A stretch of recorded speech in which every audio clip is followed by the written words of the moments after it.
Welcome back to the channel.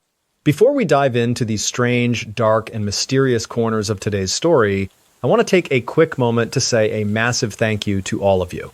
It's honestly your incredible support and enthusiasm that have allowed these stories to reach more people than I ever imagined. Thank you for choosing to join me on this journey as we try to make sense of the unexplainable. Now, buckle up, because today's story is a wild one. Story 1.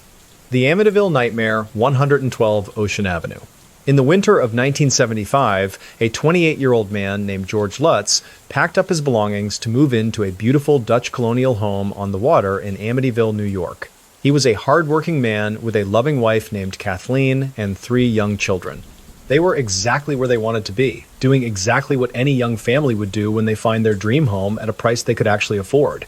But instead of living out their American dream, George and Kathleen would suddenly gather their children in the middle of a freezing January night and bolt out the front door. They drove away as fast as they could, leaving behind every single piece of furniture, clothing, and even the food in their pantry.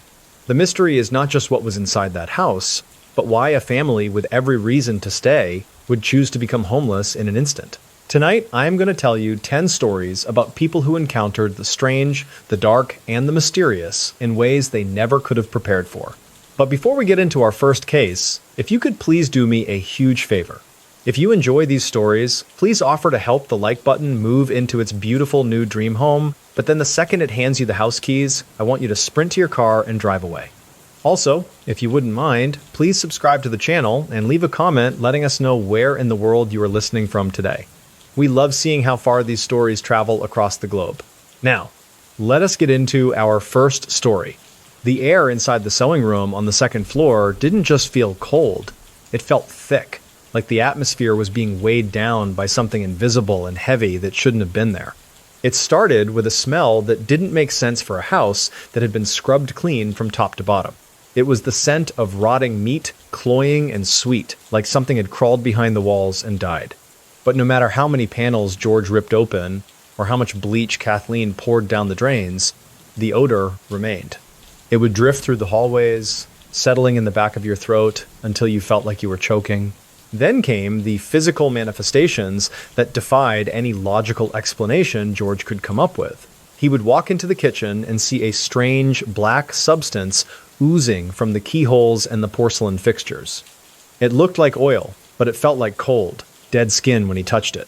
He would wipe it away with a rag, scrubbing until his knuckles were raw, only to turn around and see it bubbling back out of the metal like the house itself was bleeding.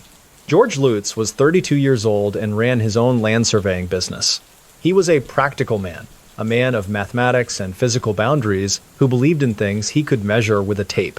He loved his wife Kathleen, and he took his role as a stepfather to her 3 children very seriously. He wanted to give them a life of stability, a house with a big yard where the kids could run until they were tired, and Amityville seemed like the perfect place. They had purchased the massive house at 112 Ocean Avenue for $80,000, which was a steal even in 1975. The reason for the low price was well known in the neighborhood. Just 1 year earlier, a young man named Ronald DeFeo Jr. had gone through every room in that house with a high-powered rifle and murdered his entire family while they slept. But George and Kathleen were practical people who didn't believe in ghosts. They spent the first week of December hauling boxes up the wide wooden staircase and arguing over where the heavy velvet sofas should go. George spent hours in the basement, checking the furnace and making sure the pipes were insulated against the coming New York winter. He enjoyed the manual labor, the feeling of sweat on his brow as he claimed this space for his own. He would whistle while he worked, his voice echoing through the empty, high-ceilinged rooms. Kathleen spent her days organizing the kitchen and setting up the nursery for the younger children. She loved the way the sunlight hit the leaded glass windows in the afternoon, casting long, geometric shadows across the polished hardwood floors. To anyone walking past on the street, they looked like the picture of happiness. A young, vibrant family building a future in a house that had once seen so much tragedy, but was now filled with new life and hope. The routine was the same every single day for the first 2 weeks. George would wake up at 6:30 in the morning, make a large pot of coffee, and spend 30 minutes reading the newspaper before the children woke up. He would then head to his office, or spend the morning working on house repairs. He took pride in the small details, like the way the front door clicked shut, or the way the fireplace would crackle when he used seasoned oak logs from the woodpile. Every evening at exactly 6 o'clock, the family would sit down for dinner at the large mahogany table. They would talk about the kids' school or the progress on the house painting. After dinner, George would go around the entire first floor, checking each window lock and turning the heavy brass deadbolt on the front door. It was a habit he picked up from his time in the military. He liked knowing exactly where everything was and that his family was secure. After the kids were tucked into bed, George and Kathleen would sit by the fireplace in the living room. The fire would cast a warm orange glow against the walls, and for a few hours the world felt perfect. George would poke at the embers with a long iron rod, making sure the fire stayed hot enough to last through the night. Then he would turn off the lamps, one by one, and lead Kathleen up the stairs to their master bedroom on the second floor. But as December turned into January, the rhythm of the house began to change in ways that George couldn't quite explain. It started with the temperature. No matter how high George turned the thermostat or how many logs he piled into the fireplace, the house remained bone-chillingly cold. He would walk through the hallway and hit patches of air that felt like stepping into a walk-in freezer. The air would be so cold that his breath would mist in front of his face. He spent 4 days in the basement, taking the furnace apart and checking every radiator in every room, but he found nothing wrong. The system was pushing out hot air, but the room simply wouldn't hold the heat. It was as if something was sucking the warmth right out of the building. George began to spend more and more time by the fire, wrapped in a heavy wool blanket, staring at the flames with a look of intense concentration that Kathleen had never seen. Then the waking started. Every single night, without fail, George would snap awake in the darkness. He didn't drift into consciousness. He was suddenly, violently awake, his heart racing and his skin covered in a thin layer of cold sweat. He would look at the digital clock on his bedside table, and the red numbers would always say the same thing, 3:15. It was the exact time that the DeFeo murders had taken place only 1 year before in those same rooms. He began to change physically as well. The man who used to take pride in his appearance stopped shaving and stopped going to work. He became obsessed with the fireplace, spending all day and night chopping wood and feeding the fire, yet he always felt like he was freezing to death. His temper became short, and he would snap at the children for no reason. Kathleen watched her husband transform into a stranger, a man who seemed to be fighting an internal war. You are standing in that dark hallway on the second floor. It is 3:15 in the morning, and the house is silent, except for the sound of your own breathing. You feel a sudden, overwhelming sense of dread, like someone is standing directly behind you, close enough that you should be able to feel their breath on your neck. You know, if you turn around, you might see something that will change you forever. Do you turn around and face the darkness? Or do you keep your eyes locked on the bedroom door, praying that whatever is behind you stays in the shadows? Because George Lutz did turn around. He turned around and saw his wife Kathleen, but she wasn't herself. Her face had transformed into the likeness of an old woman, her skin wrinkled and gray, her eyes sunken into her skull. He screamed and grabbed her, and for a second the image flickered away, leaving his terrified wife staring back at him in confusion. The final straw came when their youngest daughter, Missy, began talking about her new friend named Jody. She described Jody as a large, pig-like creature with glowing red eyes that could change shape. George thought it was just a child's imagination until he looked out the window one night and saw 2 glowing red orbs staring back at him from the darkness. He ran outside with a flashlight, but there were no tracks in the fresh snow, only the empty, freezing air. On the 28th night, the house finally broke them.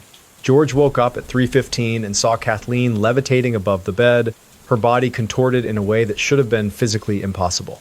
At the same time, the sounds of a brass band marching through the living room erupted from downstairs, despite the house being empty. George grabbed his children and his wife, and without stopping to put on shoes or coats, they ran to the van and drove away. They never went back, not even to get their wedding albums or the kids' favorite toys. They left everything to the house. The Lutz family moved to California and tried to start over, but the story of what happened at 112 Ocean Avenue followed them for the rest of their lives. Some people called them liars, while others believed they had escaped a literal gateway to hell. But regardless of what you believe, the house on the water still stands today. The Amityville house remains one of the most famous locations in the world for those who seek out the strange and the mysterious. It serves as a reminder that sometimes the dream home you have been searching for might actually be a nightmare waiting for you to walk through the front door. But while the Lutz family was fleeing for their lives in New York, across the Atlantic Ocean, an entire village in England was dealing with a much older and more crowded haunting. Next, we are going to travel to the county of Kent, where a small, picturesque village holds a record that no town ever wants to claim. In a place where the streets are lined with ancient trees and charming cottages, the residents have learned to share their daily lives with the dead. This is the story of Pluckley, and the 15 souls who refused to leave their homes even after their bodies were long gone. Story 2. The Village of 15 Ghosts, Pluckley, England. The sound that echoes through the thick oak trees in the village of Pluckley during the dead of night is not the hoot of an owl or the rustle of a fox in the underbrush. It is a high-pitched, soul-piercing shriek that seems to come from deep underground, vibrating through the soles of your shoes and settling in the marrow of your bones. It is a sound of pure, unadulterated agony that starts as a low moan and builds into a crescendo that stops the heart of anyone.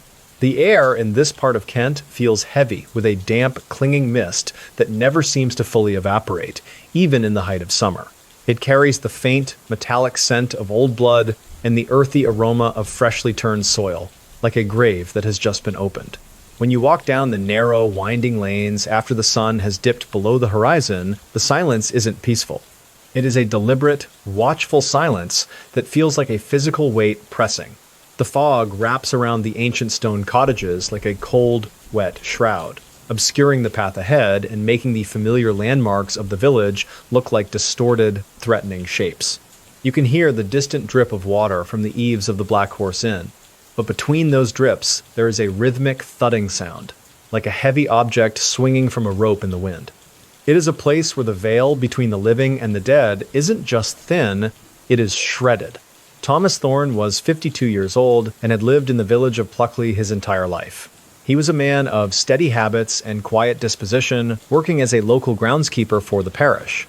He knew every inch of the churchyard, every loose stone in the village walls, and every bent branch in the surrounding woods. To Thomas, the village was a living map of history, a place where his father and his grandfather had also spent their days tending to the land. He was a man who took great pride in the order of things. He liked his hedges trimmed to exactly 4 feet, his gravel paths raked into perfect parallel lines, and his tea brewed for precisely 4 minutes. He wasn't a man given to flights of fancy or ghost stories, despite the reputation his home had earned in the Guinness Book of World Records. To Thomas, the stories were just something for the tourists who visited in October looking for a cheap thrill or a scare. He had a wife named Margaret and a golden retriever named Buster who followed him everywhere. Their cottage was filled with the smell of lavender and baking bread, a warm sanctuary from the often gray and drizzly English weather. Thomas felt a deep sense of belonging in Pluckley. He was an anchor of normalcy in a place that the rest of the world viewed as a supernatural anomaly. He believed that if you respected the land would respect you back in return. Every single morning, for 30 years, Thomas followed the exact same routine. He would wake up at 5:15, pull on his heavy canvas trousers and his steel-toed boots, and head into the kitchen to start the kettle. He would toast 2 slices of brown bread, spreading the butter all the way to the crusts, and eat his breakfast while watching the birds at the feeder outside the window. It was a slow, methodical process that grounded him for the long day of work ahead. After breakfast, he would grab his leather tool belt and his heavy ring of keys, whistling for Buster to join him at the back door. They would walk down the main street of the village, nodding to the shopkeepers who were just beginning to roll up their metal shutters. Thomas would stop at the local post office to pick up any packages for the church, then make his way toward the old brickworks on the edge of town, where the public footpaths needed constant maintenance. The walk took him exactly 22 minutes at a brisk pace. He enjoyed the repetition of it, the way his boots clicked against the cobblestones in a steady rhythm that matched his breathing. He would count the number of oak trees he passed, a habit he had started as a young boy. There were 48 of them between his front door and the edge of the screaming woods. He knew the shape of every trunk and the way the shadows fell across the path at different hours. When he reached the churchyard, he would begin his chores. He would spend 2 hours weeding the flower beds, then another 3 hours mowing the grass between the ancient, leaning headstones. He would use a hand scythe for the hard-to-reach areas, the blade making a satisfying swish sound through the tall stalks. He never rushed. He treated every grave with the same level of care, whether it was a prominent family or a forgotten soul from the 1800s. During his lunch break at exactly 12:30, he would sit on a stone bench overlooking the valley and eat a ham and mustard sandwich. He would give the crusts to Buster and stare out at the rolling hills of Kent, feeling a profound sense of peace. The village was quiet, the only sounds being the distant hum of a tractor or the chime of the church bells every hour. It was a mundane, beautiful existence that Thomas hoped would continue for the rest of his life. But then, during the third week of November in 1998, the atmosphere in Pluckley began to shift in a way that Thomas could not ignore. It started during his morning walk to the brickworks. The air didn't just feel cold, it felt hollow.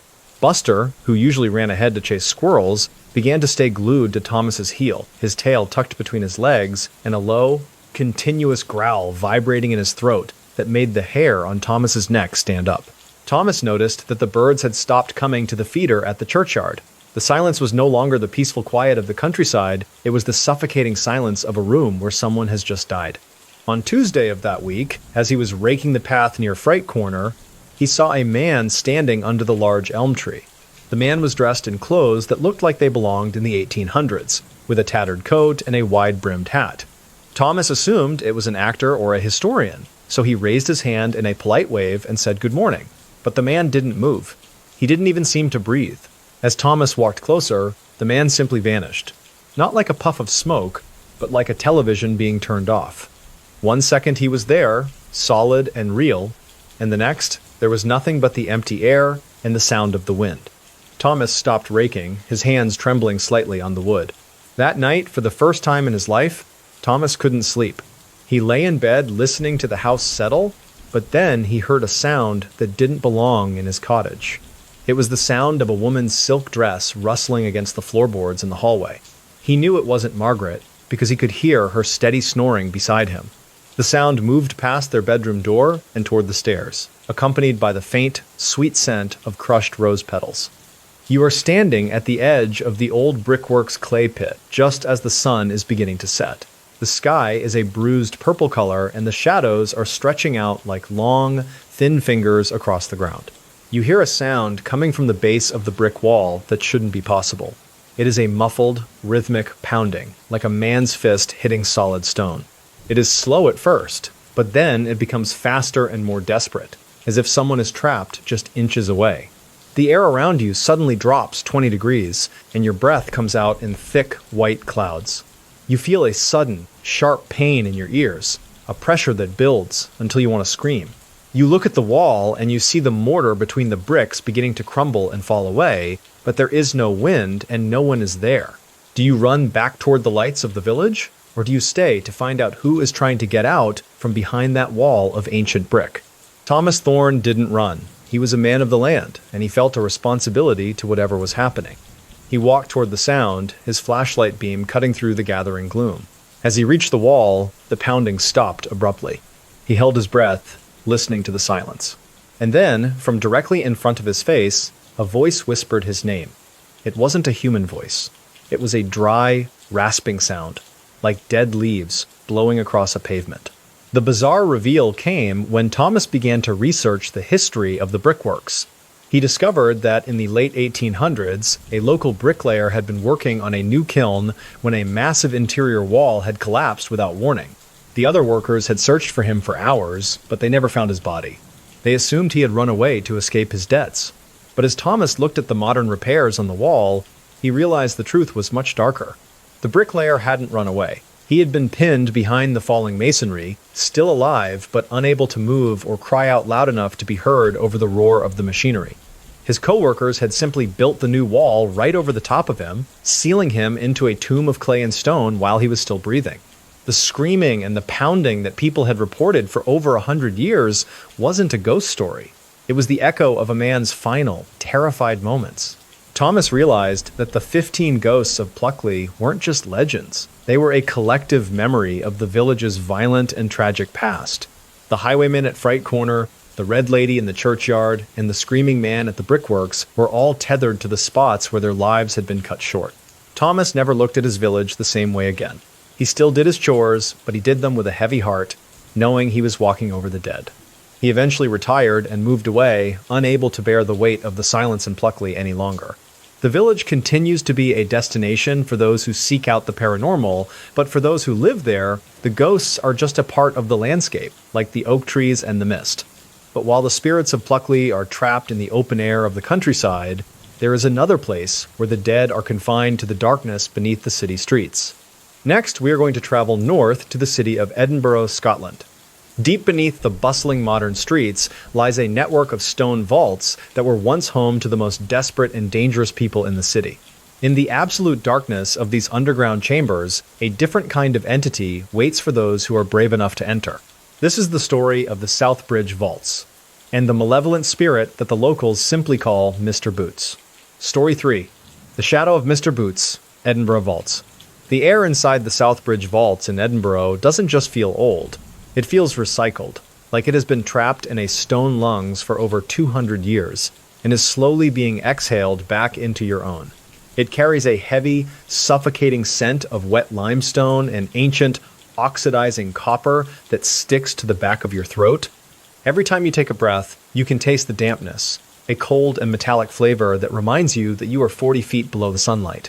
There is a specific sound that defines this darkness. It is the rhythmic drip of water hitting a stagnant puddle, but it doesn't sound like a splash. It sounds like a finger tapping on a drumhead in a room where no one is supposed to be.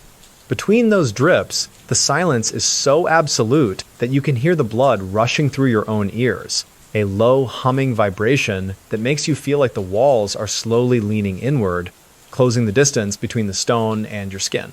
When the lights go out in the vaults, the darkness is total. It isn't just an absence of light, it is a physical presence that wraps around your limbs like a heavy, velvet blanket. You can hold your hand an inch from your nose and see nothing but the void. In that blackness, your other senses begin to hallucinate. You feel a phantom breeze on your cheek where there are no vents, and you smell the faint, sharp odor of unwashed wool and wood smoke from a fire that went out centuries ago. Alistair MacLeod was a 24-year-old graduate student studying architectural history at the University of Edinburgh. He was a tall, thin man with a sharp mind for facts and a complete lack of interest in anything that couldn't be proven by a primary source document. He worked part-time as a late-night security guard for the vaults, a job that most people found terrifying, but to Alistair, it was just a quiet place to read his textbooks and earn enough money for rent.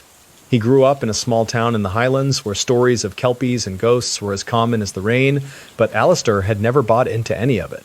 He was a man of the Enlightenment, believing that every strange noise had a structural explanation, and every shadow was just a trick of the eyes. He took pride in his rationality.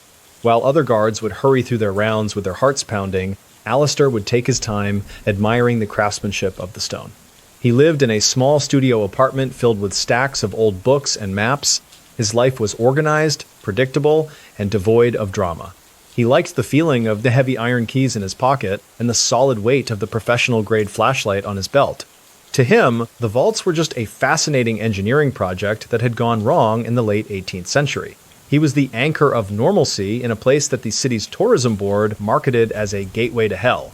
Every night, at precisely 10:45, Alistair would arrive at the heavy wooden door on Nidri Street. He would insert the long silver key into the lock, feeling the tumblers click into place with a satisfying mechanical snap. He would push the door open, step into the small vestibule, and wait for 5 seconds to let his eyes adjust to the dim yellow glow of the security lights. Then, he would begin the long descent down the stone stairs, his boots clicking on the steps.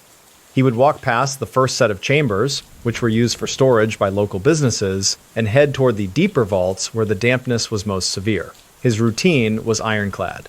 He would check the padlocks on every iron gate, rattling them twice to ensure the shackle was fully engaged. He would shine his flashlight into the corners of each room, looking for signs of water damage or loose masonry. He moved with the slow, deliberate grace of a man who knew the terrain. He would take exactly 42 steps from the main corridor to the entrance of the largest chamber, known as the Great Room. He never hurried. If he saw a piece of trash left behind by a tour group, he would stop, pick it up, and place it in a small canvas bag he carried for that purpose. He treated the vaults with a level of respect that bordered on obsession. To him, this wasn't just a job, it was a stewardship of a lost piece of Scottish history that deserved care. During his break at 1:15 in the morning, Alistair would sit on a folding chair in the guard station, a small alcove near the exit. He would eat a turkey sandwich wrapped in wax paper and drink lukewarm tea from a thermos. He would spend 20 minutes reading about the construction of the South Bridge, focusing on the porous nature of the stone that had allowed the water to seep in from the very beginning. He found comfort in the physics of the building's failure. After his break, he would perform his final round of the night. This was the most important part of his job, ensuring that no unauthorized people had snuck in during the day to sleep in the dark corners. He would walk through the tunnels, his flashlight beam cutting a sharp circle of light through the thick, dusty air. He would listen for the sound of breathing or the rustle of clothing, but he never heard anything except the constant, rhythmic dripping of the groundwater. He would finish his shift at 4:30 in the morning, just as the first hint of gray light was beginning to touch the spires of the old town. He would lock the main door, check it 3 times, and then walk the short distance to his apartment. He would sleep soundly, untroubled by the legends of the vaults. This was his life for 18 months, a steady and unremarkable cycle of work and study that he expected to continue until he finished his degree and moved on. But during the second week of October in 2005, the vaults began to feel different. It started as a subtle change in the acoustics of the tunnels. Alistair was walking through a narrow passage when he realized that his footsteps sounded slightly off. It was as if there was a tiny delay between his boot hitting the stone and the echo returning to his ears. He stopped walking, and for a split second, he thought he heard one extra footstep continue into the darkness. He chalked it up to the humidity changing, the density of the air, but 2 nights later, he found something that his rational mind couldn't easily explain. In one of the furthest vaults, a room that had been locked for weeks, he found a pair of heavy, mud-caked leather boots sitting in the center of the floor. They were ancient, the leather cracked and rotting, with thick soles held together by rusted iron nails. There were no footprints leading to the boots, and none leading away. Alistair stared at the boots for a long time, his flashlight beam trembling just a fraction. He told himself that a tour guide must have left them there as a prank, but he knew the logistics of that didn't make sense. The room had been sealed, and he was the only one with the key. He picked the boots up to throw them away, but as soon as his fingers touched the leather, he felt a jolt of static electricity so powerful that he dropped them, the sound echoing like a gunshot. That night, the smell of the vaults changed. The metallic scent of whetstone was replaced by something sharper and more aggressive. It was the smell of a stable, the pungent aroma of horse manure, wet hay, and old sweat. It was a smell that belonged in the 18th century, not in a modern tourist attraction. Alistair found himself holding his breath as he moved through the corridors, his heart beginning to beat with a rhythm that was no longer slow or deliberate. You are standing in the very back of the vaults, in a room where the ceiling is so low you have to hunch your shoulders. Your flashlight is the only thing standing between you and a darkness so thick it feels like a liquid. You hear a sound coming from the corridor behind you. It is the sound of heavy, unhurried footsteps. These aren't the soft clicks of modern shoes. These are the heavy, echoing thuds of iron-nailed boots hitting the stone with immense force. You turn your flashlight toward the sound, but the beam only travels 10 feet before it seems to be swallowed by the shadows. The footsteps are getting closer, one slow, deliberate strike at a time. Thud, thud, thud. You try to call out to ask who is there, but your throat is so dry that no sound comes out. You feel a sudden, icy draft of air hit the back of your neck, and you realize that whatever is making those sounds is now standing directly behind you in the dark. Do you turn around and shine your light into the face of whatever is walking through these tunnels, or do you squeeze your eyes shut and pray that it passes you by? Alistair MacLeod turned around. He swung his flashlight in a wide arc, the beam cutting through the gloom, and for a heartbeat, he saw him. Standing just 5 feet away was a massive man, at least 7 feet tall, dressed in a tattered leather apron and a shirt that was stained dark with grease and blood. The man didn't have a face in the way Alistair expected. His features were blurred, as if he were made of smoke and shadow, but his eyes were bright, piercing blue orbs that seemed to burn with a cold fire. But the most terrifying detail was his feet. He was wearing the same heavy, mud-caked leather boots that Alistair had found on the floor earlier. The man took one step forward, the sound of the iron nails scraping against the stone making Alistair's teeth ache. The bizarre reveal came when Alistair fled the room and made it back to the guard station. He began frantically searching through the historical records he had kept on his desk, looking for any mention of a man fitting that description. He found a footnote in a city ledger from 1792. It mentioned a man named Elias Thorne, a tanner and a brutal enforcer for the local gangs who operated in the slums that existed before the bridge was even completed. Elias Thorne was known for his size and his cruelty, but he was most famous for his boots. He had reinforced them with iron nails so that he could use his feet as weapons during shakedowns. He had been murdered by a rival gang, and his body was dumped into the foundations of the South Bridge while the mortar was still wet. He wasn't just a ghost wandering the vaults. He was a part of the very structure of the bridge, his anger and his violence baked into the stone itself. Alistair never finished his final round that night. He left the vaults, dropped his keys through the mail slot of the main office, and never went back. He moved out of Edinburgh within the week, taking a job in a modern office building in London where the lights never went out and the floors were made of carpet instead of ancient stone. But even now, years later, he cannot stand the sound of someone walking behind him on a quiet street, especially if they are wearing heavy boots. The South Bridge vaults continue to be a place where the history of Edinburgh's dark past feels uncomfortably close to the surface. It is a reminder that some things are better left buried beneath the earth, away from the eyes of the living. But while the shadow of Mr. Boots remains confined to the underground tunnels of Scotland, there are other spirits that have found a way to manifest in the physical world using objects that were meant to bring joy. Story 4. The Puppet Master, La Isla de las Muñecas. The sound on the island isn't the rustle of leaves or the gentle lap of the canal water against the muddy banks. It is a dry, plastic clicking sound, like thousands of tiny fingernails tapping against hollow shells. When the wind picks up through the lily pads, it carries the scent of stagnant, green water mixed with the smell of sun-baked vinyl and rotting fabric. It is a heavy, claustrophobic aroma that seems to cling to your clothes and stay in your nostrils long after you leave. In the middle of the Xochimilco canals in Mexico City, there is a small piece of land where thousands of eyes are fixed on you, but none of them blink. They are the eyes of dolls. Some are missing limbs, others have their stuffing spilling out like entrails, and many have been stained black by decades of rain and sun. They hang from the trees by their necks, their hollow sockets staring into the void. The air here feels thick, as if the island itself is holding its breath. If you stand still for too long, you start to notice the smaller details. The way a plastic hand seems to reach out from a bush, or the way a decapitated head sits perfectly balanced on a fence post. The silence is broken only by that relentless clicking of plastic limbs hitting one another. It is a place that feels like it belongs to another world entirely. A world where the discarded toys of the living have been given a dark, silent purpose that no one was ever meant to understand. Julian Santana Barrera was a 50-year-old man living in a crowded neighborhood in Mexico City back in the 1950s. He was a man of quiet faith, deeply religious, and a devoted husband and father. He worked hard to provide for his family, and to his neighbors, he was the definition of an ordinary, reliable citizen. He had a soft spot for traditional music and spent his Sunday afternoons at the local church, helping with chores and talking to the parish priest. Julian was a man who valued the structure of his life. He took pride in the way he kept his small home tidy, and the way he greeted everyone he passed on the street with a polite tip of his hat. He wasn't a man who looked for trouble or sought out the strange. He was an anchor of normalcy in a vibrant, chaotic city.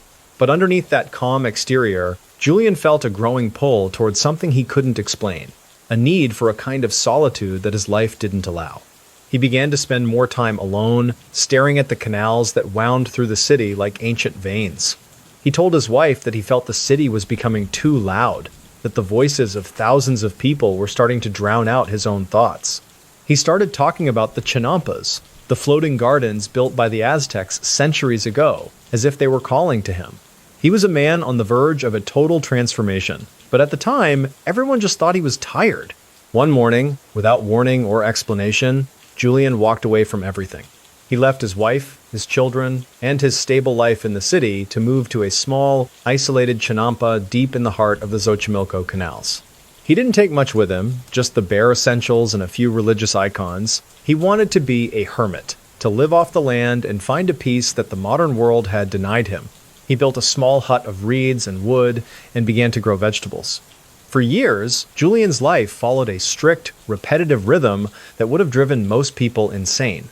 He would wake up at 4:30 in the morning, just as the first light began to filter through the thick mist over the water. He would spend the first 3 hours of his day tending to his crops, his hands constantly buried in the rich, black mud of the island. He moved with a slow, deliberate pace, treating every plant as if it were a sacred object that required his care. After he finished with the gardening, he would take his small wooden boat out into the maze of canals. He didn't go to see people, he went to scavenge. He would spend hours paddling through the dark green water, looking for things that other people had thrown away. He became a familiar sight to the few boatmen who ventured that deep into the canals, a silent figure in a straw hat, slowly drifting through the reeds, his eyes scanning the surface of the water for trash. Every afternoon, he would return to his island and begin the process of cleaning whatever he had found. If he found a piece of wood, he would carve it. If he found a discarded tool, he would fix it. But his most intense focus was on the items that most people would find worthless. He would sit outside his hut for hours, meticulously scraping the mud and algae off of plastic scraps and glass bottles. He found a strange, meditative comfort in the act of cleaning the forgotten. In the evenings, Julian would sit by a small fire and pray. He would recite the rosary in a low, rhythmic whisper that blended with the sounds of the crickets and the splashing of the fish. He never went back to the city. He never saw his children grow up. He had traded the love of his family for the silence of the swamp. It was a mundane, repetitive existence that lasted for decades, a life of total isolation that seemed to be exactly what he had been looking for. But then, everything changed because of a single, tragic event. Shortly after he moved to the island, Julian claimed that he found the body of a young girl who had drowned in the canal just off his shore. He said he found a doll floating in the water near where she had died, and he assumed it belonged to her. He picked up the doll and hung it from a tree as a sign of respect, a way to comfort the girl's spirit so she wouldn't feel so alone in the dark water. He thought that would be the end of it. But over the next few weeks, Julian began to feel a presence on the island that wasn't there before. It started with a subtle shift in the way the wind moved through the trees. It didn't sound like the wind anymore. It sounded like a faint, giggling whisper. He would be working in his garden and feel a sudden, sharp tug on his trouser leg. But when he turned around, there was nothing there but the empty air and the rustling leaves. He became convinced that the spirit of the drowned girl was unhappy, and that the single doll he had hung wasn't enough to appease her. He started to feel a sense of overwhelming dread every time he went near the water. The silence of the island, which had once brought him peace, now felt like a predatory thing, waiting for him to lower his guard. He realized that his isolation had made him vulnerable to something that the noise of the city had always kept at bay. Julian's behavior took a dark and obsessive turn. He stopped focusing on his vegetables and began to focus entirely on the dolls. Every time he went out in his boat, he wasn't looking for tools or wood anymore, he was looking for dolls. He would trade his fresh produce for old, broken dolls at the local markets on the edge of the canals. He would dig through the trash heaps of Mexico City, looking for anything that resembled a human figure, no matter how damaged it was. You are standing on the edge of that island at midnight. You have no light except for the pale glow of the moon reflecting off the stagnant water. Around you, hundreds of dolls are swaying in the breeze, their plastic limbs clicking together like a countdown. You hear a splash in the water, right where the girl supposedly drowned. You look down and see something small and white and bobbing on the surface. Is it another doll? Or is it something else trying to reach the shore? You feel a sudden, intense coldness wrap around your ankles, and for a second, you can't move your feet. You know that Julian lived like this for 50 years, surrounded by these silent, rotting sentinels. Do you think he was crazy? Or do you think he was the only one who knew the truth about what was living in those canals? Because the more dolls he hung, the more he claimed the voices grew louder, demanding more and more of his time and his very soul until he had nothing left. The bizarre reveal came in 2001. Julian's nephew, Anastasio, had come to the island to help his uncle with some chores. They spent the morning together, and Julian seemed unusually agitated. He kept talking about the girl in the water, saying that she was calling for him, that she wanted him to join her. He told his nephew that he couldn't keep her at bay much longer, even with the thousands of dolls he had sacrificed to her over the last half-century. Later that afternoon, Anastasio went to check on his uncle and found him face down in the canal. Julian had drowned. But the truly chilling part wasn't just that he had died in the water, it was the location. Julian Santana Barrera had passed away in the exact same spot where he claimed to have found the body of the drowned girl 50 years earlier. The very spirit he had spent his entire life trying to appease had finally come to claim him in the most literal way possible. After Julian's death, the island didn't fall into ruin. His family decided to keep the dolls where they were, and today, the Island of the Dolls is a major tourist attraction. People from all over the world travel deep into the canals to see the thousands of plastic eyes that Julian left behind. Some visitors claim they hear the dolls whispering to each other, and others say they have seen the dolls' eyes move, tracking their progress as they walk through the trees. Julian Santana Barrera is gone, but his obsession remains, a physical manifestation of a man's descent into a dark and lonely mystery. His life serves as a haunting reminder that sometimes the things we do to protect ourselves from the darkness are the very things that lead us straight into it. But while Julian was dealing with the spirits of the water in Mexico, thousands of miles away in India, a different kind of curse was being carved into the very stone of a desert. Story 5. The Cursed Sunset. Bangor Fort. The heat in the Rajasthan desert doesn't just sit on you. It weighs you down like a heavy leaden blanket that has been soaking in a furnace. It carries the sharp, metallic tang of sun-scorched iron mixed with the dry, powdery scent of ancient limestone dust that has been baking for 400 years. When the wind kicks up, it doesn't offer any relief. Instead, it feels like a physical assault, a blast of grit that stings your eyes and tastes like the earth. The most unsettling thing about the Bangor Fort isn't the crumbling walls or the empty marketplaces. It is the silence. In a country of 1 billion people, where sound is a constant companion, this place is a vacuum. You can hear the blood pumping through your own temples and the sound of your own eyelashes clicking together when you blink. It is a hollow, expectant silence that makes you feel like you are walking through the lungs of something that is holding its breath. As the afternoon sun begins to drop toward the horizon, the color of the stone changes from a dusty tan to a bruised, angry orange. The shadows don't just stretch, they seem to thicken, pooling in the corners of the roofless houses like spilled ink. There is a sudden, sharp drop in the temperature that has nothing to do with the evening air. It is a localized chill that smells faintly of old incense and something sweet, like rotting jasmine flowers in the sun. Arjun was a 24-year-old graduate student from the University of Delhi who specialized in medieval Indian architecture. He was a man of logic and cold hard data, someone who preferred the precision of a laser measure to the ambiguity of local legends. He had spent his entire academic career debunking myths about haunted ruins, and to him, Bangor was simply a magnificent example of 17th century urban planning that had been unfairly maligned. He grew up in a modern apartment in the heart of the city, surrounded by the constant hum of traffic and the blue light of computer screens. Arjun believed that everything in the world had a rational explanation if you just looked at the evidence long enough. He took pride in his objectivity, often lecturing his younger cousins about the dangers of superstition. He was the anchor of normalcy in a landscape that the local villagers were absolutely terrified of. Arjun arrived at the fort with a heavy rucksack filled with high-resolution cameras, notebooks, and a digital thermometer to track the thermal expansion of the stone. He had permission from the Archaeological Survey of India to stay on the grounds until exactly 6 o'clock in the evening. He was dismissive of the large yellow sign at the main gate that strictly forbade anyone from remaining within the fort walls after sunset, viewing it as a mere liability measure.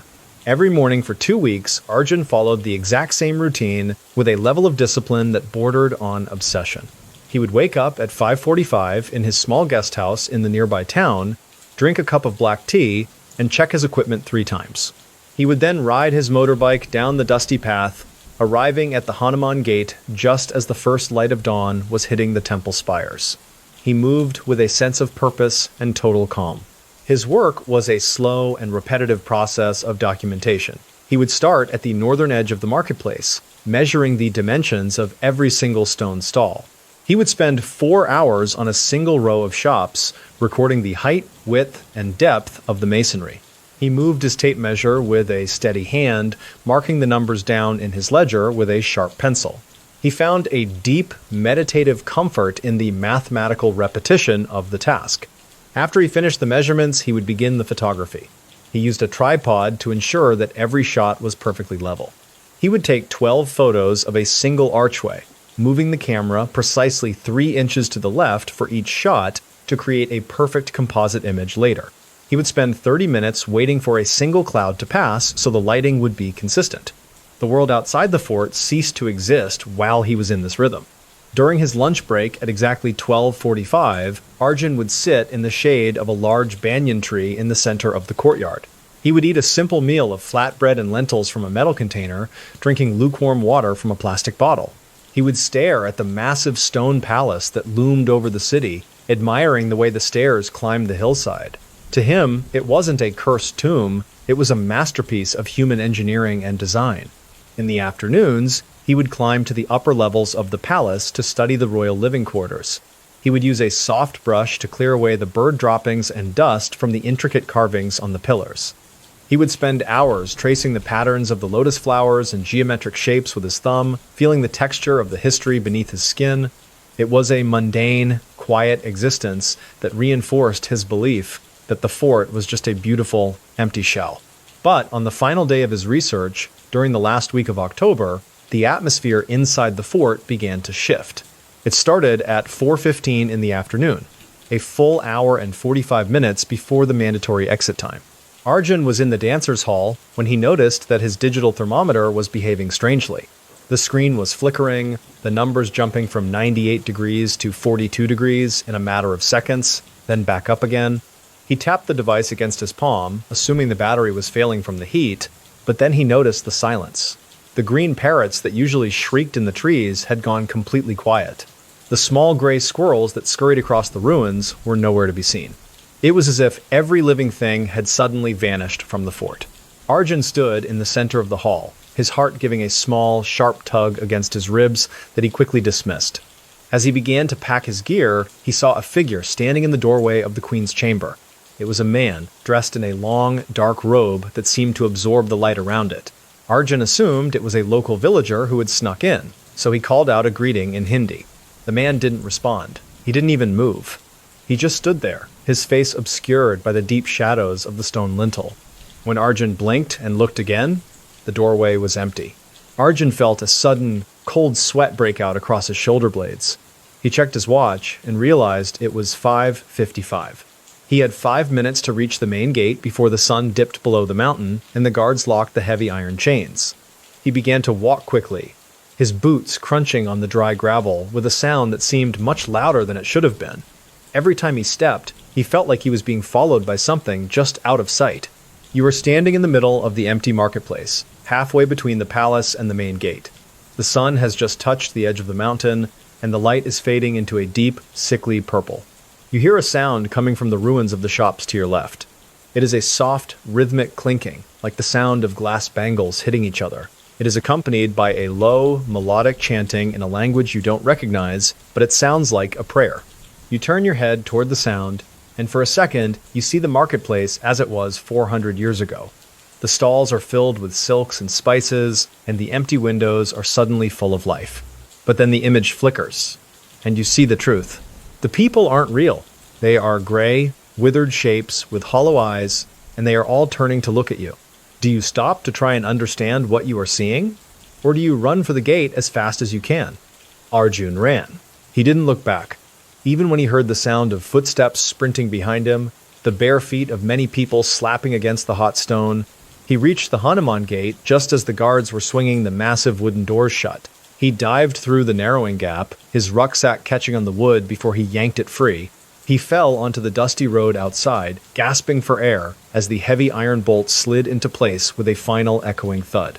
The bizarre reveal came the next morning when Arjun returned to collect his motorcycle, which he had left near the gate. He met an old man from the village who told him the full story of the sorcerer named Singhia. Singhia had been a master of the black arts and had fallen in love with the beautiful Princess Ratnavati. When the princess rejected his advances and caused his death, Singhia used his final breath to cast a curse on every living soul within the city. He decreed that everyone in Bangar would die a violent death, and their spirits would be trapped within the walls, never to be reborn until the end of time. The old man told Arjun that the marketplace he saw wasn't a haunting in the traditional sense. It was a literal loop of time. Every night, the city of Bangar is forced to relive its final, agonizing hours over and over again. The reason you can't stay after sunset is because the city doesn't want visitors. Arjun left Rajasthan that same day. He never published his paper on the architecture of the fort. He realized that some things cannot be measured with a tape or captured with a camera because they don't exist in the physical world that he understood.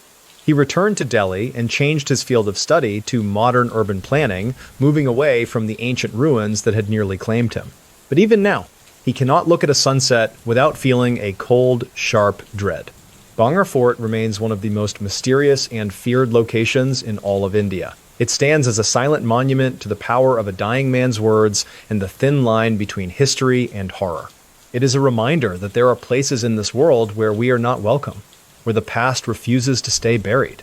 But while the curse of Bangur is tied to an ancient desert city, there are other terrors that are much closer to home, hiding in the places we feel safest. Story 6. The Visitor in the Nursery Sally House. The scent inside the small upstairs nursery at 508 North 2nd Street didn't smell like baby powder or fresh laundry. It smelled like scorched human hair mixed with the metallic copper tang of old blood. It was a thick and heavy aroma that seemed to coat the back of your tongue every time you took a breath. Along with the smell, there was a sound.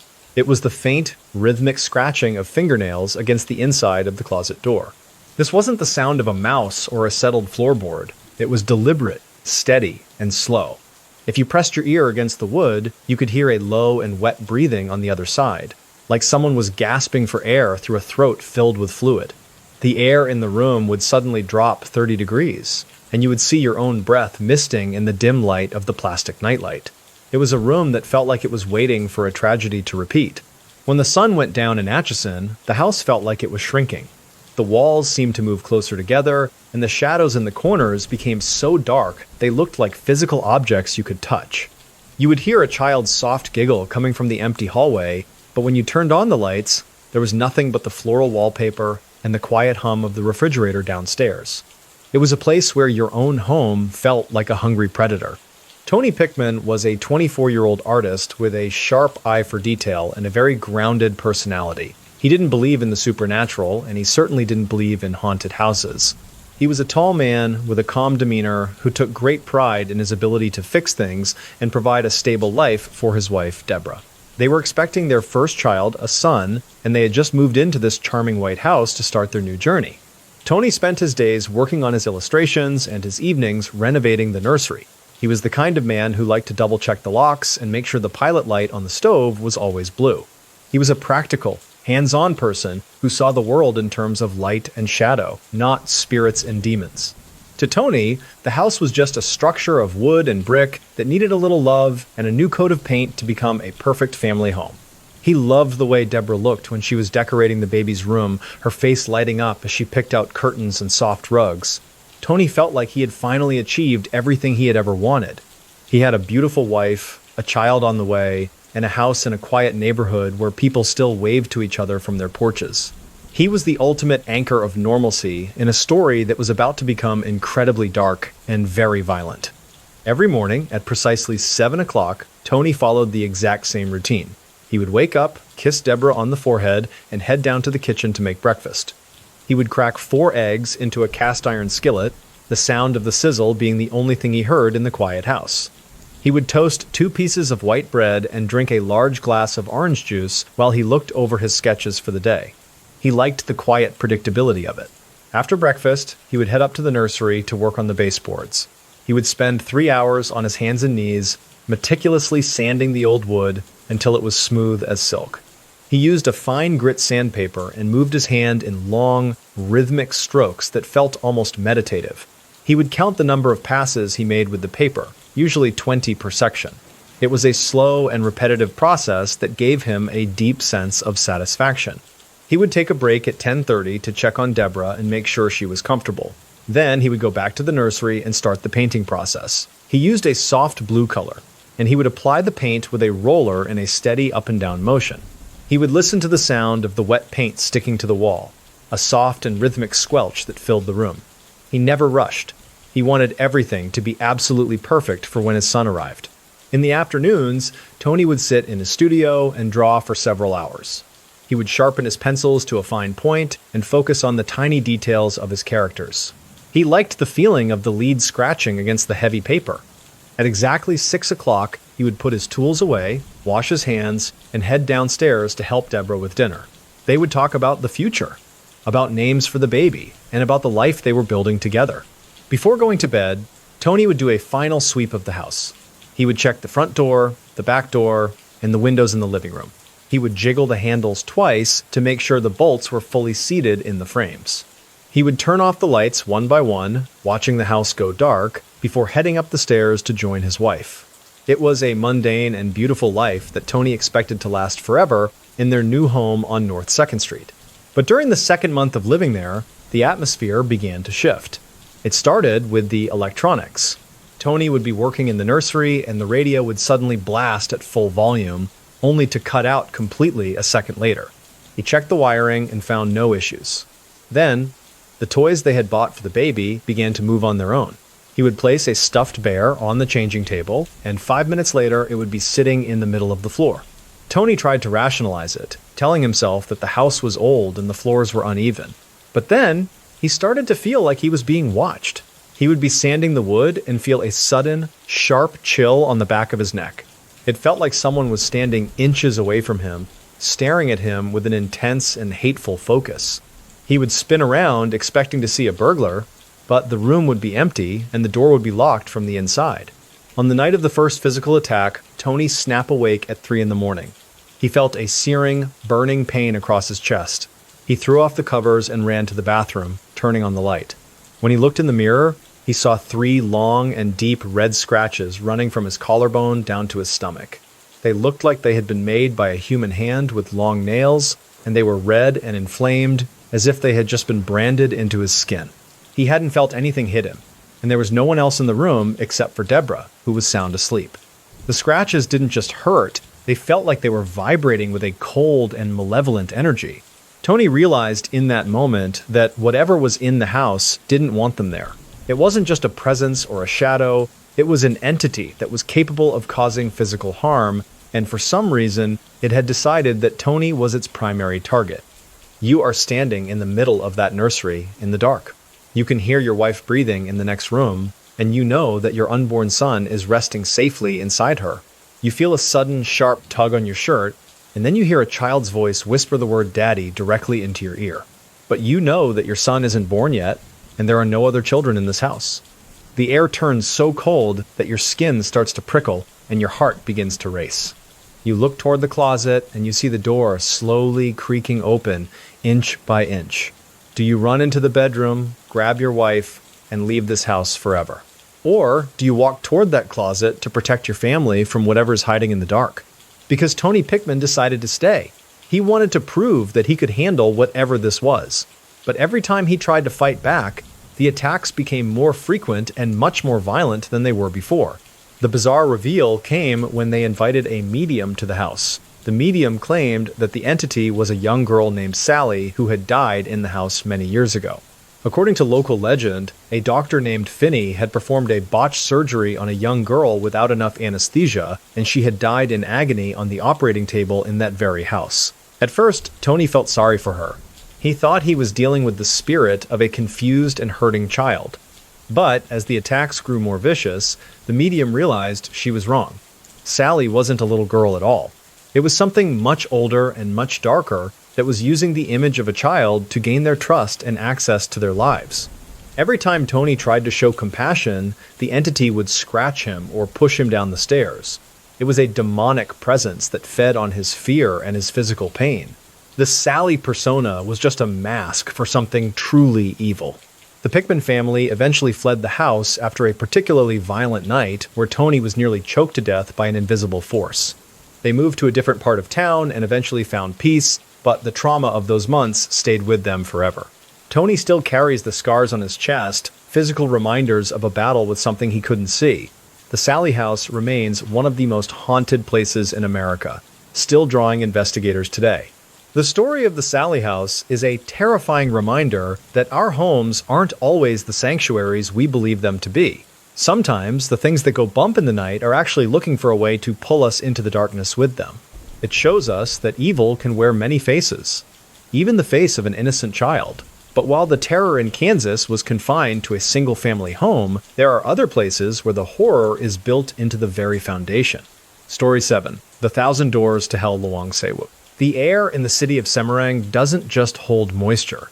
It feels like a wet and heated wool blanket that has been soaked in the Java Sea and then draped over your shoulders in the middle of a noonday sun. It carries the heavy and sweet scent of blooming jasmine clashing with the pungent and salty aroma of dried fish from the nearby docks. But inside the walls of the massive building known as Luang Sewu, the air changes. It becomes stagnant and smelling of old paper. It is an aroma that sticks to the back of your throat, a mix of ancient dust and the metallic scent of damp limestone that has been trapped in the dark for over 100 years. Along with the smell, there is a sound that defines the building. It is the rhythmic clicking of hundreds of heavy brass latches. Luang Sewu means 1,000 doors in the local language, and when the wind pulls through the corridors, those doors don't just slam. They chatter like teeth. The silence between those clicks is even worse because it isn't empty. It is a dense and watchful silence that makes you feel like the building is a living organism that is slowly digesting the history of everyone who has ever walked through its gates. You can hear the faint and distant sound of water dripping in the basement, a slow and steady beat that sounds like a clock counting down to something. It is a place where every shadow seems to have a weight and a purpose. Budi was a 21-year-old man who had just landed a job as a night shift security guard at Luang Sewu. He was a thin and energetic young man who needed the money to help support his younger sisters back in his village. Budi was a modern kid who spent his free time playing mobile games and listening to pop music. He didn't have much use for the old ghost stories his grandmother used to tell him about the spirits that lived in the ancient Dutch buildings. To Budi, Luang Sewu was just a massive and impressive piece of architecture that needed a pair of eyes to watch over it during the quiet hours. He took pride in his new navy blue uniform and his heavy-duty flashlight. He liked the feeling of importance that came with the job. He was a practical and grounded person who saw the world in black and white. He was the ultimate anchor of normalcy in a building that the entire country believed was a portal to another world. He lived in a small and crowded boarding house with 3 other roommates. His life was loud and social and very ordinary. He enjoyed the simple pleasure of a cold soda after a long walk and the quiet satisfaction of sending a portion of his paycheck home every month. He was a man who believed that as long as you followed the rules and respected the property, nothing bad would ever happen. He was prepared for burglars, but he was not prepared for the history.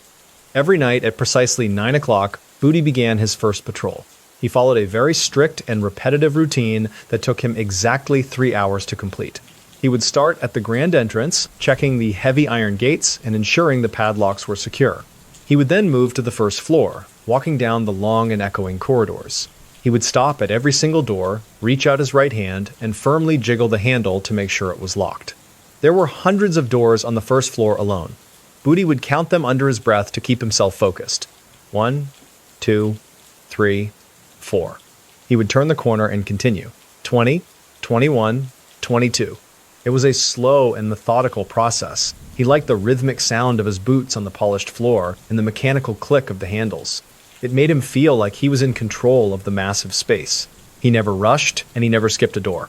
After finishing the first floor, he would take a 10-minute break to drink water and check his phone. Then he would head to the second floor. This level was even more repetitive because the layout was nearly identical. He would walk the same distance, turn the same corners, and jiggle the same brass handles. He became so familiar with the building that he could tell which door he was at just by the specific creak of the floorboards or the way the moonlight hit the glass. The third floor was the most exhausting part of his shift. The ceilings were lower and the air was even hotter. He would spend another hour checking the final set of doors, his uniform soaked with sweat by the time he reached the end of the wing. He would then walk back down the main staircase, his flashlight beam cutting through the darkness in a steady and practiced arc. It was a mundane and tiring job, but Budi found a strange kind of comfort in the repetition. During the final hour of his shift, he would sit in the small guard shack near the main gate. He would write a short report in his logbook, noting that all doors were secure and no intruders were detected. He would then wait for his relief to arrive at 6 in the morning. He would walk back to his boarding house, sleep for 8 hours, and then wake up to do it all over again. This was his life for the first 3 weeks, a steady and predictable cycle of work and rest. But during the final week of October, the atmosphere inside Lwangsewu began to shift. It started during his patrol of the second floor. Booty reached for a handle that he knew he had locked only minutes before, but this time the door swung open with a slow and heavy groan. He shone his light into the room, but it was empty. He locked it again, but as he walked away, he heard the distinct sound of the latch clicking back into the open position behind his back. He turned around and the door was wide open again. He felt a sudden and sharp chill that seemed to come from inside the room, despite the tropical heat outside. Then, he began to hear the sound of many voices whispering just at the edge of his hearing. It wasn't a language he recognized, but it sounded like a frantic and desperate prayer. Every time he stopped to listen, the whispering would cease, leaving only the sound of the dripping water from the basement. Booty tried to tell himself it was just the wind or the old wood settling, but his gut told him something different. He noticed that the shadows in the hallways were no longer staying in the corners. They seemed to be stretching and moving independently of the light.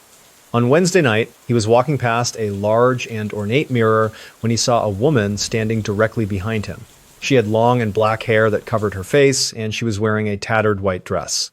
You are standing in the middle of that long and dark corridor on the second floor. Your flashlight is beginning to dim, the beam flickering as the batteries start to fail. You hear a sound coming from the basement stairs, a sound of heavy and wet footsteps splashing in the dark. You know that the basement is flooded and off limits, but the sound is getting closer and louder with every second. You feel a sudden and intense pressure in your chest, like you are underwater. You look toward the stairs and you see a figure emerging from the darkness. It is a man in an old and tattered military uniform, but where his head should be, there is only a jagged and bloody stump. He is carrying a rusty sword and he is walking toward you with a slow and deliberate pace. Do you run for the exit and leave your job forever? Or do you stay and try to find out what happened in this building during the war? Because Booty stood his ground for 1 second too long. He watched as more figures began to emerge from the shadows.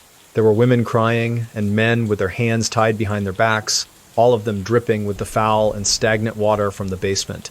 Booty realized that he wasn't looking at ghosts in the way he understood them.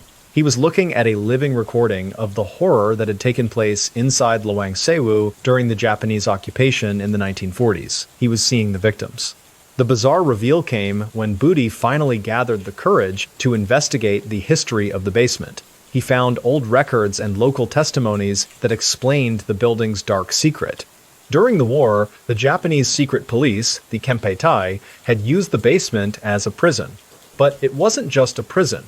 They had purposely flooded the rooms with neck-high water and forced the prisoners to stand in the dark for days until they either confessed or died of exhaustion. The dripping sound Booty had been hearing wasn't a leak. It was the echo of the water that had once been the final thing hundreds of people had felt before they were executed. The woman in the white dress was a Kuntilanak, a spirit said to be born from a woman who died during childbirth, a tragedy that had occurred in the makeshift infirmary during the height of the conflict. Lwangsewu wasn't just a building with many doors. It was a massive monument to suffering. Booty quit his job that very night. He didn't even wait for his relief to arrive. He left his flashlight and his logbook on the floor and ran out of the gates, never looking back. He moved back to his village and took a job working in the rice fields where the sun was bright and the air was open. He still has nightmares about the sound of clicking latches and the smell of damp limestone. He realized that some doors are better left closed and some buildings should never be entered. Today, Lwangsewu is a popular tourist site, and people pay to take ghost tours through the very hallways where Booty once patrolled. Many visitors claim to see the same woman in white or hear the splashing in the flooded basement. It serves as a haunting reminder of Indonesia's colonial and wartime history, a place where the past refuses to be forgotten. But while the spirits of Semarang are tied to their stone prison, there are other horrors in the world. Story 8, The Chamber of Horrors, Lalaurie Mansion. In the spring of 1834, the high society of New Orleans was obsessed with a woman named Marie Delphine Lalaurie. She was a beautiful, wealthy, and incredibly charming socialite who lived in a massive 3-story mansion at 1140 Royal Street. She was exactly where she wanted to be, doing exactly what any elite member of the French Quarter would do by hosting the most extravagant and elegant dinner parties in the entire city. But instead of being remembered for her grace and her hospitality, Delphine Lalaurie would suddenly become the most hated woman in Louisiana. The mystery is not just the crimes she committed in secret, but how a woman who appeared so refined and compassionate to her peers could hide a literal chamber of horrors right above their heads. People would spend years wondering why she chose to destroy so many lives while smiling and pouring wine for the city's most powerful men. The air inside the grand ballroom of the Lalaurie mansion didn't just feel warm from the hundreds of beeswax candles. It felt heavy, with a cloying, sickly sweet scent of expensive French perfume that seemed to be working overtime to mask something else. It was a faint, metallic odor that smelled like copper and old iron, clinging to the silk curtains and the velvet upholstery. If you breathed in too deeply, you could almost taste the salt and the rot beneath the floral notes. Along with the smell, there was a sound that was always present if the music stopped for just a second. It was a rhythmic, dull thudding coming from the floorboards above the ceiling, followed by the faint sound of iron links dragging across bare wood. It was a slow and heavy sound that didn't match the light-hearted laughter of the guests downstairs. The silence between the notes of the piano felt like it was vibrating with a tension that no amount of champagne could truly drown out. Marie Delphine Lalaurie was 47 years old and was considered the unofficial queen of the French Quarter. She was a woman of immense influence, known for her impeccable taste in fashion and her seemingly kind treatment of those in her social circle. She had been married 3 times, each marriage bringing her more wealth and status. To the people of New Orleans, Delphine was the anchor of normalcy, a pillar of the community who represented the very best of the city's elite. She lived a life of total luxury, surrounded by fine art and expensive furniture imported from Europe. She was a mother who seemed devoted to her daughters, ensuring they were educated and poised for their own successful marriages. Delphine was a woman of the Enlightenment, someone who spoke multiple languages and could discuss philosophy and politics with ease. She was the definition of a high society lady who appeared to have a heart of gold and a life that everyone else envied.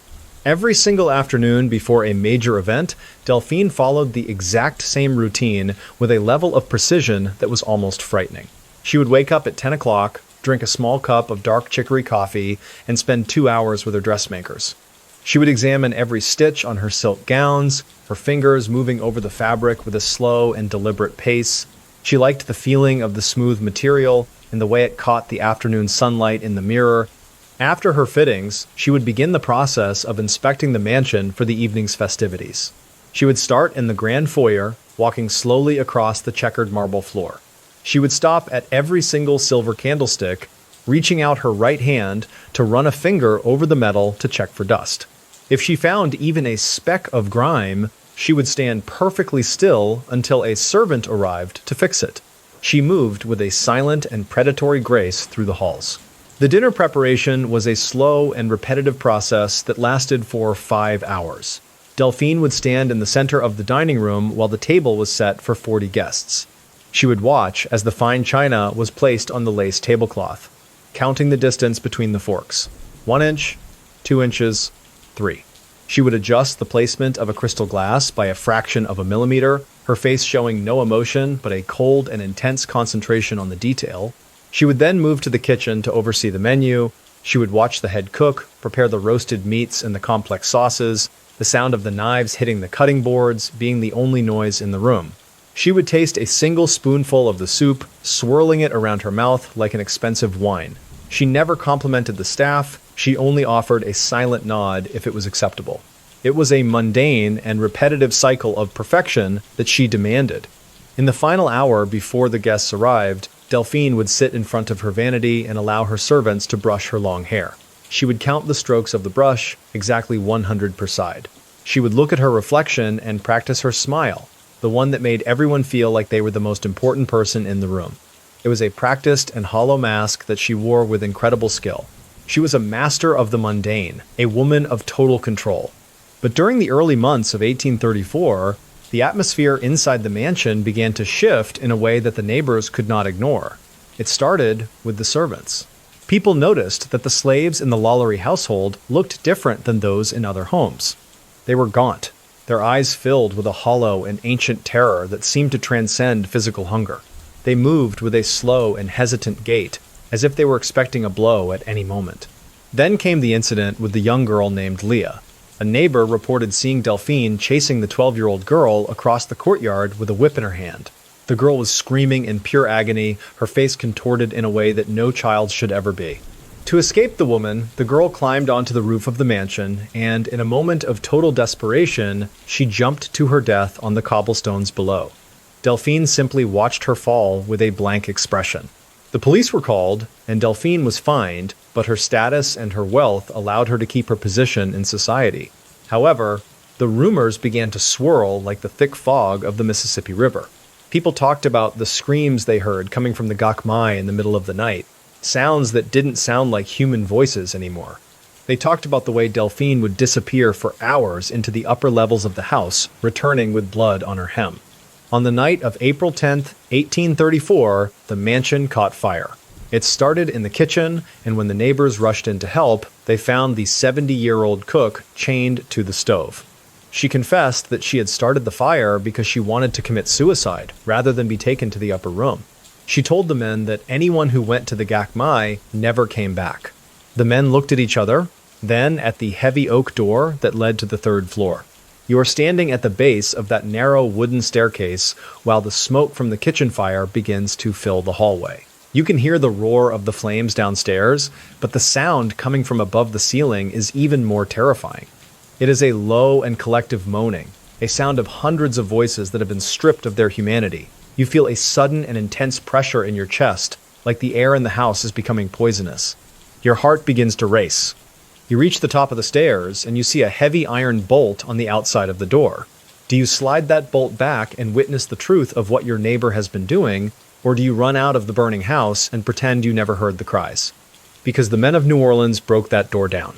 They smashed the wood and stepped into the darkness, and what they saw inside that room would change the history of the city forever and haunt their dreams until they died. The bizarre reveal came when the light from their lanterns hit the interior of the gakmai. It wasn't just a prison, it was a laboratory of unspeakable human suffering. They found 7 people chained to the walls and floors, but they had been surgically altered in ways that defied any medical logic. Some had their limbs amputated and reattached in different places. One woman had her skin pulled tight and sewn into a birdcage shape. Another man had a hole drilled into his skull. Delphine Lalaurie had been using her wealth to conduct horrific experiments on human beings, driven by a dark and twisted curiosity that no one had suspected. She wasn't just a cruel mistress, she was a monster who viewed people as clay to be molded. The Chamber of Horrors was real, and it had been operating for years while the elite of New Orleans danced and ate downstairs. The contrast between the beauty of the ballroom and the filth of the attic was total and absolute. As the crowd of citizens outside grew into an angry mob demanding justice for the victims, a carriage suddenly burst through the gates of the mansion. Delphine and her family managed to escape in the chaos, driving through the streets of the French Quarter at a breakneck speed. They reached the docks and boarded a ship for Paris, fleeing the city before the authorities could arrest them. She lived out the rest of her life in Europe, never answering for the crimes she committed. The Lalaurie Mansion still stands today, a beautiful and imposing structure that is considered one of the most haunted houses in the United States. Many people claim to hear the screams of the victims or see the shadow of the young girl on the roof. It serves as a haunting reminder that the most dangerous predators are often the ones who look the most like us, hiding behind a mask of wealth and charm. It is a story of the darkness that can exist in the heart of high society. But while the horror of the Lalaurie Mansion was born from the cruelty of a single woman in a crowded city, there are other places in the world where the terror comes from the very land itself. Next, we are going to travel across the Pacific Ocean to the base of Mount Fuji in Japan. We are going to enter a forest so dense and so quiet that it is known as the Sea of Trees. It is a place where the air is heavy with a different kind of darkness, one born of isolation. Story 9. The Sea of Trees Aokigahara. The silence inside the Aokigahara forest at the base of Mount Fuji in Japan is not a peaceful silence. It is an aggressive, heavy quiet that feels like it is pressing against your eardrums with the weight of 1,000 tons of ocean water. It carries the thick, damp scent of ancient moss and rotting pine needles that have been composting in the shadows for centuries. When you walk through the trees, the ground beneath your boots doesn't feel solid. The floor of the forest is made of hardened volcanic rock, covered by a deceptive layer of roots and needles. It feels like walking on the back of a giant, sleeping animal. There are no birds chirping here. There are no squirrels scurrying through the underbrush. The porous lava rock absorbs sound so efficiently that even your own breathing sounds like it is coming from somewhere else. It is a place where the air itself feels exhausted and hollow. If you stray from the designated paths, the world quickly turns into a green and brown maze, where every tree looks identical to the last one. The shadows here are deep and long, even in the middle of the day. You can smell the faint, sharp tang of ozone and the earthy aroma of whetstone. It is a landscape that feels like it was designed to swallow people whole. A silent sea of trees that keeps its secrets locked deep within the twisted roots. Kenji was a 32-year-old software developer living in the neon-soaked heart of Tokyo. He was a man of logic, code, and predictable outcomes. He spent his days in a climate-controlled office, staring at lines of text on a screen, and his evenings in a quiet apartment with his cat, Suki. Kenji was not a man of mystery or adventure. He was someone who appreciated the efficiency of the subway system and the reliability of a well-written program. He grew up in a small town in the north, but the city had become his true home. He liked the anonymity of the crowd and the way the lights of Shinjuku never went out. He was a practical and grounded person who didn't believe in the legends of his ancestors. He viewed the stories of yurei and forest spirits as simple metaphors for human loneliness. He was the anchor of normalcy in a life that was lived almost entirely within the digital and physical grid. Kenji arrived at the forest entrance on a Tuesday morning in late October. He wasn't there for any dark reason. He was an amateur photographer who wanted to capture the specific way the light filtered through the dense canopy of the sea of trees. He had his professional-grade camera, 3 extra lenses, and a high-end compass that had never failed him. He was a man of preparation and detail, confident that his skills would keep him safe on his journey. Every morning for the last 3 years, Kenji followed the exact same routine. He would wake up at 6:15, make a cup of instant coffee, and spend 20 minutes checking the weather and the news on his tablet. He would then dress in his dark gray suit, grab his briefcase, and walk to the station. He moved with a sense of purpose and total calm, never rushing but never lagging behind. He liked the rhythmic predictability of his urban existence. The journey to the forest was a long and repetitive process of transit. He had to take 3 different trains, each one getting progressively smaller and more quiet. He spent the time listening to a podcast about data structures, his mind focused on the logic of the information. He counted the stops, exactly 14 from his home to the base of the mountain. He enjoyed the mechanical precision of the rails and the way the landscape slowly turned green. After reaching the trailhead, Kenji began his walk. He followed a very strict and repetitive process of documentation. He would walk exactly 50 paces, then stop. He would look to his left, then his right, looking for a specific angle of light. He would set up his tripod, adjust the settings on his camera, and take 4 photos at different exposures. He moved with a steady hand, marking his progress on a small paper map with a sharp black pen. He would take exactly 10 minutes for each stop. He liked the feeling of the heavy camera in his hands and the quiet satisfaction of capturing a perfect image. He treated the forest with a level of respect that bordered on obsession. He never wandered more than 10 feet from the path, and he always checked his compass after every photo to ensure his orientation was correct. It was a slow and methodical task that gave him a deep sense of artistic purpose. During his lunch break at exactly 12:30, Kenji sat on a flat volcanic rock near a cluster of ferns. He ate a simple meal of rice balls wrapped in seaweed, drinking lukewarm green tea from a stainless steel thermos. He stared at the massive trunks of the cypress trees, admiring the way the roots twisted around the stone like desperate fingers. To him, the forest was just a beautiful and complex biological system that followed the rules of nature. But during the early afternoon, the atmosphere inside Aokigahara began to shift. It started at 2:45 when Kenji noticed that his compass was no longer pointing north. The needle was spinning in slow, lazy circles, never settling on a single direction. He tapped the glass, assuming the magnetic kwangsat in the volcanic rock was interfering with the device, but then he noticed the silence had changed. It felt like someone had turned off a switch. The air didn't just feel still. It felt heavy, like it was being compressed. Kenji stood in the center of the clearing, his heart giving a small, sharp tug against his ribs. He began to pack his gear, his fingers suddenly feeling clumsy and cold. He looked at his map and realized he should be able to see the path he had come in on, but the trees seemed to have moved. The trail was gone, replaced by a dense and impenetrable wall of moss-covered trunks. As he began to walk in the direction he thought was out, he saw a figure standing about 30 yards ahead of him. It was a man, dressed in a tattered business suit that looked remarkably like Kenji's own. The man was standing perfectly still, his back turned toward Kenji. He called out a greeting in Japanese, but the figure didn't respond. He didn't even move. He just stood there, his shoulders slumped in a posture of total and absolute defeat. Kenji felt a sudden, cold sweat break out across his neck. He checked his watch and realized that time seemed to be moving faster than it should. He'd only been walking for 5 minutes, but the watch said an hour had passed. He began to run, his boots slipping on the wet roots with a sound that seemed to be muffled by the very air. Every time he looked back, the figure in the suit was still 30 yards behind him, never moving but always there.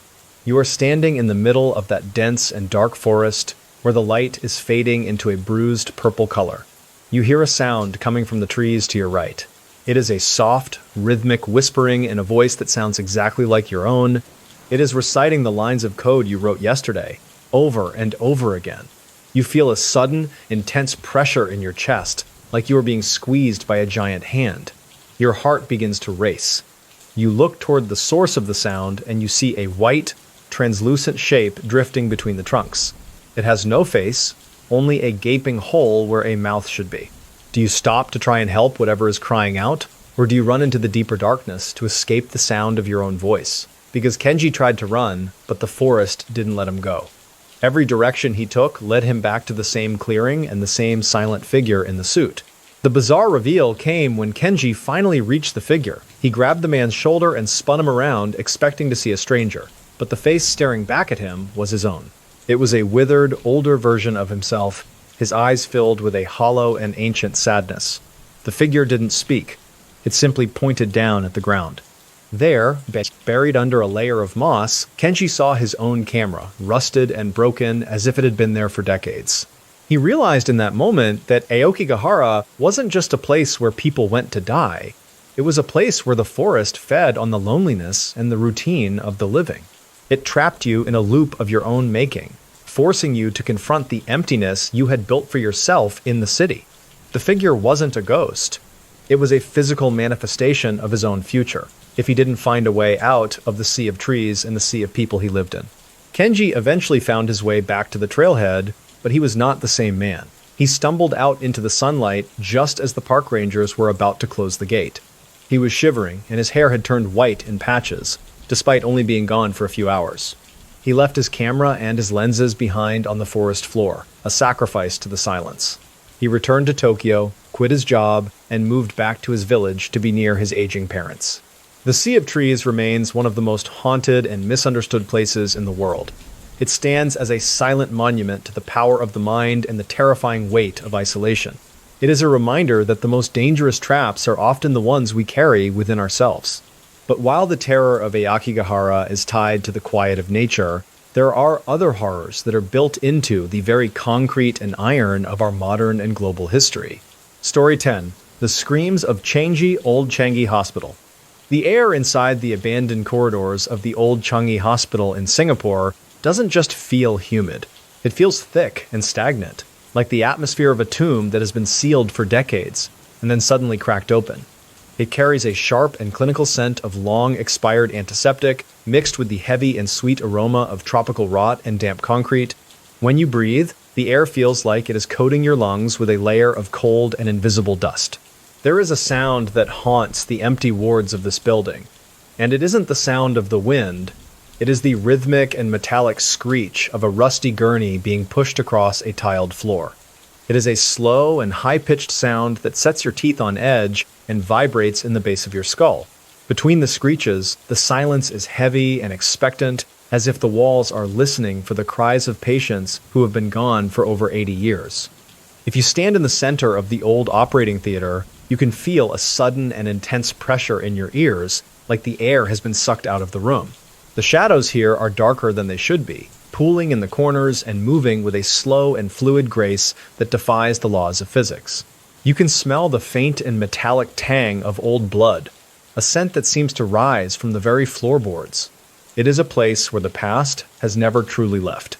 Marcus Tan was a 26-year-old maintenance worker who had been hired to help secure the perimeter of the Changi site before a new development project began.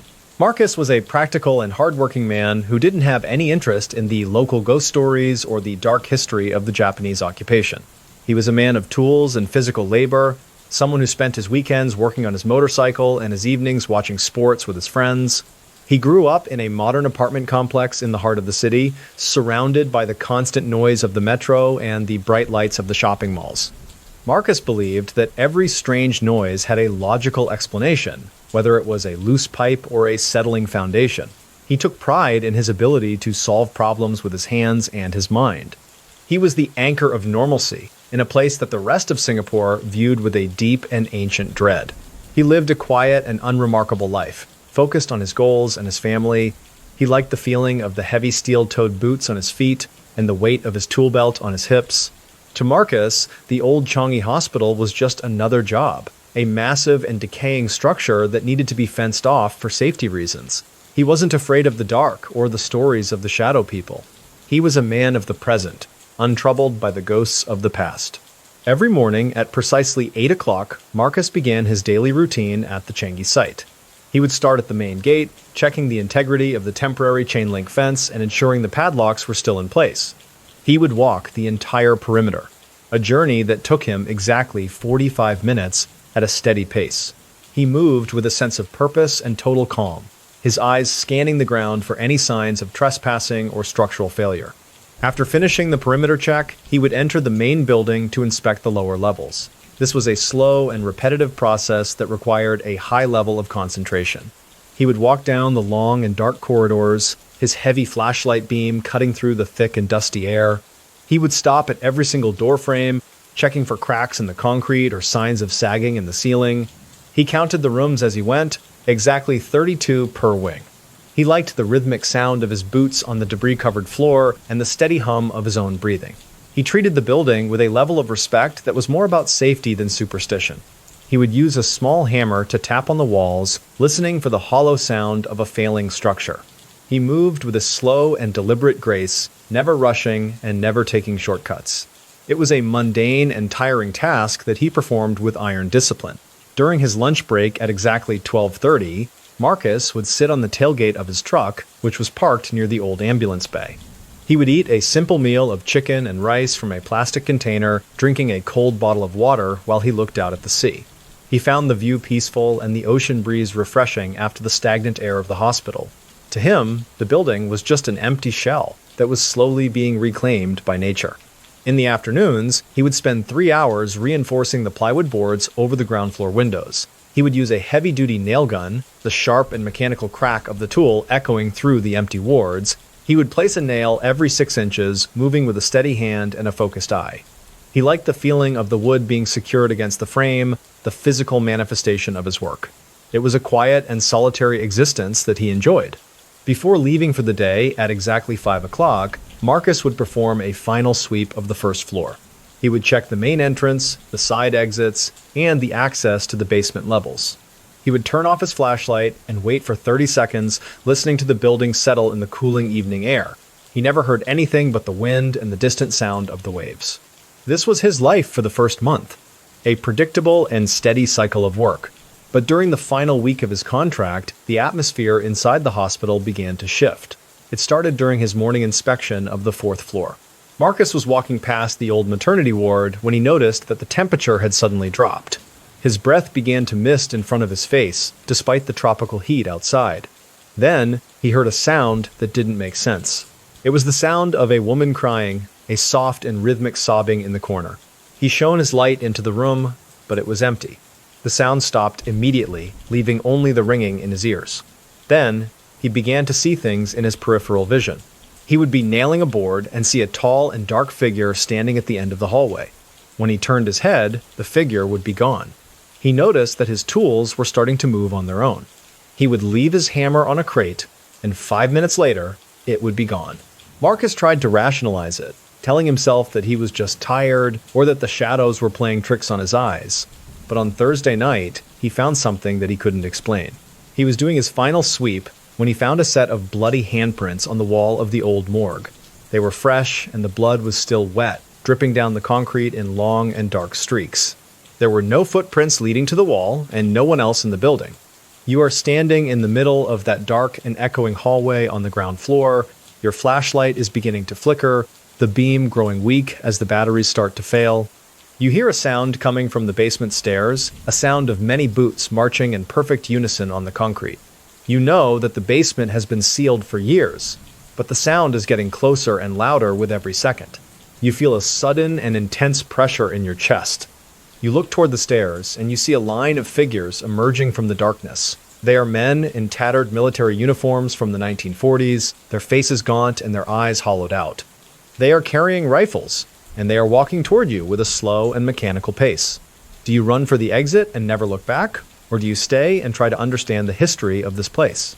Because Marcus stood his ground and saw the truth of the horror. He watched as the figures began to move through the walls, reliving the final and agonizing moments of the hospital's history. He saw the Japanese soldiers executing the medical staff and the patients during the final days of the war. He saw the torture chambers that had been hidden in the basement, where hundreds of people had been broken and killed. The building wasn't just a hospital, it was a site of unspeakable violence that had been soaked into the stone. The bizarre reveal came when Marcus reached the main entrance and found that the door was locked from the outside. He was trapped. He turned around and saw the shadow people surrounding him, their faces twisted in a silent and eternal scream. But they weren't attacking him. They were pointing at the floor beneath his feet. Marcus looked down and saw a hidden hatch that had been uncovered by the shifting foundation. He opened it and found a room filled with bones. The bones were stacked from the floor to the ceiling, the remains of the people who had been disappeared during the occupation and never given a proper burial. The spirits weren't there to hurt Marcus. They were there to be found. They wanted their story to be told so that they could finally find peace. Marcus spent the rest of the night in that room, surrounded by the dead, listening to the silent voices that filled the air of the old Changi hospital. When the sun came up the next morning, Marcus was found by his coworkers sitting on the front steps of the hospital. He was pale and his hands were shaking, but he was calm. He told them about the hidden room and the history of the bones. The site was immediately secured, and the remains were eventually given a respectful burial. Marcus never returned to the construction industry. He moved away from Singapore and took a job working in the open air of a farm. The old Changi Hospital remains one of the most haunted locations in the world, a place where the echoes of the past are still heard in the humid night air. It stands as a silent monument to the victims of war and the power of memory. It is a reminder that some things can never be built over or forgotten, because the dead will always find a way to make themselves known. This concludes our journey through the 10 most haunted neighborhoods in the world. These stories of the strange, the dark, and the mysterious serve as a reminder that we are never truly alone, even in the places we feel safest. Whether it is a house in New York, a village in England, or a hospital in Singapore, the past is always just beneath the surface, waiting for someone to notice. Thank you for listening to these tales of the unknown. If you enjoyed this journey, please remember to like, subscribe, and stay curious about the world. And that is going to do it for today's story. Once again, thank you so much for your time and for sticking around until the very end. If you found this story compelling or maybe just a little too haunting, let me know your thoughts in the comments below. Until next time, stay safe, keep an eye out for anything out of the ordinary, and I'll see you in the next one. Take care.